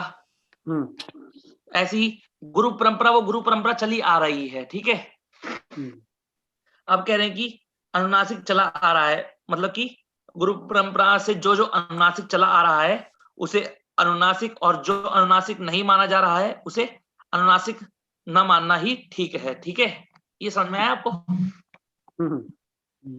तो आपको गुरु परंपरा के द्वारा ही मानना चाहिए। अब बात आपकी यह रही कि माता जी की पुस्तकों में तो मिलता है। ठीक है सर, माता जी की पुस्तक में आप कह रहे माता जी की पुस्तक में तो दिख रखा है उन्होंने, तो माता जी कौन है? हमारी गुरु है। ठीक है, उन्होंने कहा कि मैं पढ़ाऊंगी उस समय मैं अनुनासिक बताऊंगी, इससे बढ़िया अनुनासिक लिख देती हूं मैं। ठीक है, ऐसा नहीं है कि आपको सिर्फ माता जी की पुस्तक में ही मिलेगा, ये आपको व्याकरण की जितनी भी पुस्तकें हैं उन सब के अंदर आपको अनुनासिक मिलेगा। नहीं तो अनुनासिक के बारे में जानकारी मिल जाएगी आपको कि यह जो सु में उ है ये आपका अनुनासिक है। ठीक है, रू में उ है ये आपका अनुनासिक है। ठीक है ना, और जो सूत्र में कह रहे हैं आपको, सूत्र में तो नहीं दिखाया जाएगा। सूत्र में आप देख लीजिए कहीं आपको कोई भी अनुनासिक वर्ण दिखाया जा रहा हो तो। ठीक है सर, अग्रे चलामः। सुशील शाह महोदय वदतु, वीडियो उद्घाटयतु। महोदय अनम्यूटं करोतु, अनम्यूटम् अस्ति। आज आपने जो पढ़ाया है वो माता जी की पुस्तक में कौन से पाठ में होगा? जो आज मैंने पढ़ाया है ये माता जी के, मैं बताता हूँ आपको।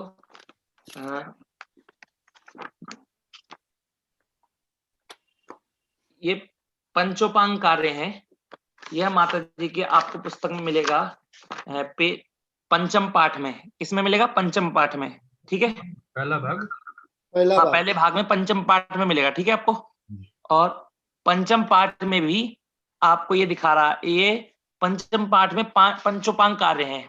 तो पंचम पाठ में 5 कार्य बताए गए हैं। तो उसमें पहला वाला कार्य है विकर्ण। विकर्ण के बारे में मैं आपको जानकारी दे चुका हूं सबको कि विकर्ण किस गण से कौन सा विकर्ण लगता है। दूसरा होता है प्रत्यादेश। ठीक है सर, तो अभी हम लोग क्या पढ़ रहे हैं, दूसरा वाला पढ़ रहे हैं। तो पंचम अध्याय में हम जो दूसरा पढ़े हैं, अभी हम दूसरा पढ़ रहे हैं, ठीक है। और पेज संख्या देखें तो 194। हरिओम। हाँ महोदय। और किसी का कोई प्रश्न? अभी प्रश्न नहीं तो हम लोग पूरा करेंगे, किसी को प्रश्न है तो बोलिए। और अभी सूत्र नंबर पूछेंगे, उनको होमवर्क दिया जाएगा कि आपको ढूंढना है। सूत्र पाठ में दिया हुआ है, सूत्र पाठ में दिया हुआ है, अनुक्रमणी का दिया है लास्ट में, आप आराम से ढूंढ सकते हैं। मनीष सर, वो क्वेश्चन आंसर कौन से ग्रुप में भेजे? मेरे ग्रुप में तो नहीं आया। महोदया, मैंने अभी चैट बॉक्स में अपना ग्रुप की लिंक शेयर की है, आप उसमें क्लिक करके आप उसमें ज्वाइन कर सकते हैं व्हाट्सएप ग्रुप में। वो सभी वो यहाँ तो पर जो मनीष जी सभी भेजता है। व्हाट्सएप ग्रुप में तो हूँ मैं। हाँ जी। क्वेश्चन आंसर नहीं आया है। नहीं, वो अभी भेजेंगे, भेजे नहीं है अभी। ठीक। सौरभ कौशल जी कुछ पूछ रहे हैं। सर वो वही था कि क्वेश्चन आंसर वो शुरू में डिस्कस कर रहे थे ना सुशील सर के साथ कि आपने कुछ भेजे हैं, तो वही ग्रुप में नहीं थे, वही मेरा क्वेश्चन था। नहीं, भेजेंगे। ठीक। तो सर सभी से एक बात और है, मैंने स्टार्टिंग में भी आप सभी को कहा था, देखिए आज जो कक्षा में आप लोगों ने पढ़ा होगा, उसमें से काफी लोग को समझ में नहीं आया होगा और काफी लोगों को बहुत अच्छा समझ में आया होगा, ठीक है। तो मैं प्रार्थना करूंगा कि कोई भी घबराइएगा मत ना, जिनको नहीं समझ में आया है उन सभी को समझ में आ जाएगा, क्योंकि बहुत आसान है। जब आप समझ में आ जाएगा एक बार, तो आप आराम से सोचेंगे कि तो बहुत इजी था, मेरे को समझने में इतना कष्ट क्यों हो रहा था। जो समझ में आ जाएगा तो घबराइएगा मत ना।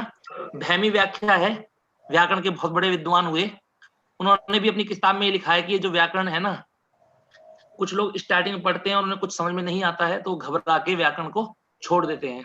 तो आप केवल पढ़ते जाइए। आप ये सोचिए कि इस बार इस क्लास में नहीं आया समझ में, तो अगली क्लास में आएगा, अगली क्लास में नहीं आया तो उससे अगली क्लास में आएगा, ठीक है सर। आप सभी से विनम्र प्रार्थना है। मनीष महोदय, हाँ जी सर उसमें यदि आप एक चीज का हम लोग को फैसिलिटी दे दो तो थोड़ा इजी हो जाएगा। जैसे नेक्स्ट क्लास में जो आप पढ़ाना चाहते हैं उसका पीपीटी यदि एडवांस में आ जाए तो हम लोग थोड़ा सा स्टडी कर पाएंगे। ठीक है सर। आपकी वो बात आपकी ठीक है, पर देखिए अगर आप अच्छे पढ़ने वाले हैं सभी लोग, ठीक है, आप ऐसा नहीं कोई भी वैसा होगा कि जिसको समझ में नहीं आ रहा होगा, सबको समझ में आता होगा अच्छे से। मैंने आपको भेज दिया पहले ही भेज दिया मैंने, ठीक है सर आपको। हाँ जी। आपको क्या हुआ, आपने पढ़ने की कोशिश करी और उसमें पढ़ने में यदि आपको समझ में आ जाता है तो बहुत अच्छी बात है, और यदि नहीं समझ में आया तो घबराइएगा मत ना, ठीक है ना। बस मैं भेज दूंगा आपको सभी को। हाँ जी महोदय।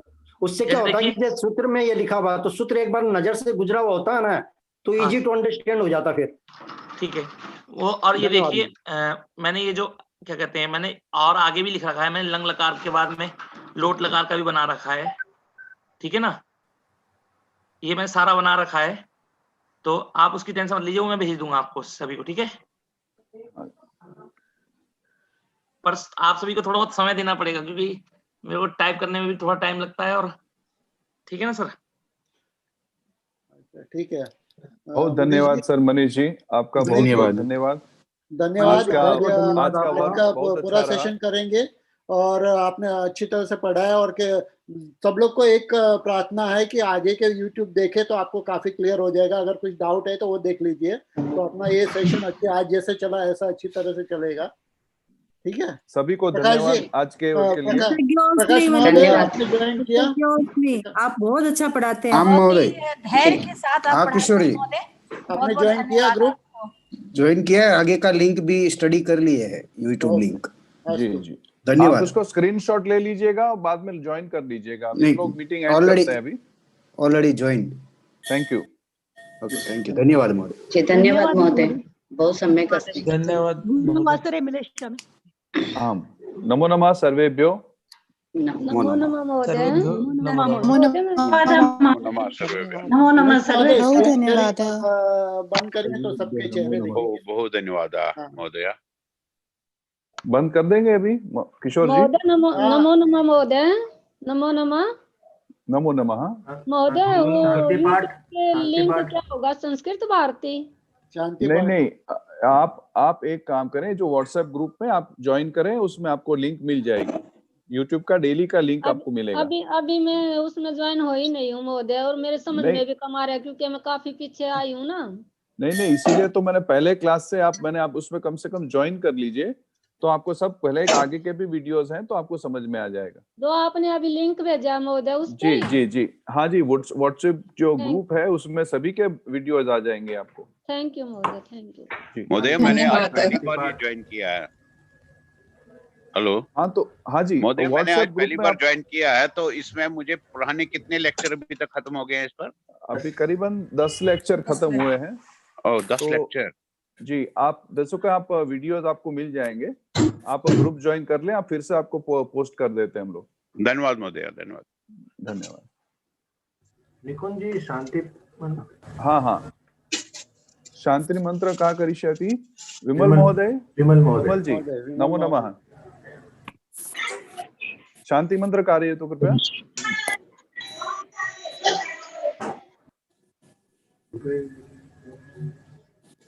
ध्वनि न आगच्छति महोदय। मैं करवाऊं सर? स्वागत है सर, आपका स्वागत है। मैं वैदिक करवाता हूँ, मैं वैदिक शांति मंत्र। जो ठीक लगे जी, जो ठीक लगे।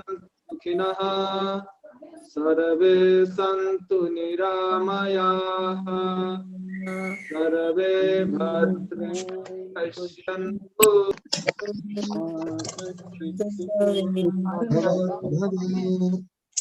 ओम शांति शांति। मनीष जी आप करवाएं। ओम पूर्णमदः पूर्णमिदं पूर्णात् पूर्णमुदच्यते पूर्णस्य पूर्णमादाय पूर्णमेवावशिष्यते। ओम शांति शांति शांति। हरि ओम। मनीष महोदय दर्शनं ददातु। भवान् मुखारविन्द दर्शनं ददातु। बहुत धन्यवाद मनीष महोदय, बहुत धन्यवाद। बहुत सम्यक्तया पाठयति भवान्। सर्वेभ्यः नमो नमः, धन्यवादः। नमो नमः। पुनः मिलिष्यामः सोमवासरे, गुरुवासरे। नमो नमः। धन्यवाद गुरुजी। धन्यवादः। पुनर्मिलामः। धन्यवादः। पुनर्मिलामः। नमो नमः। नमो नमः। निकुंज जी यूट्यूब बंद करो तो। यूट्यूब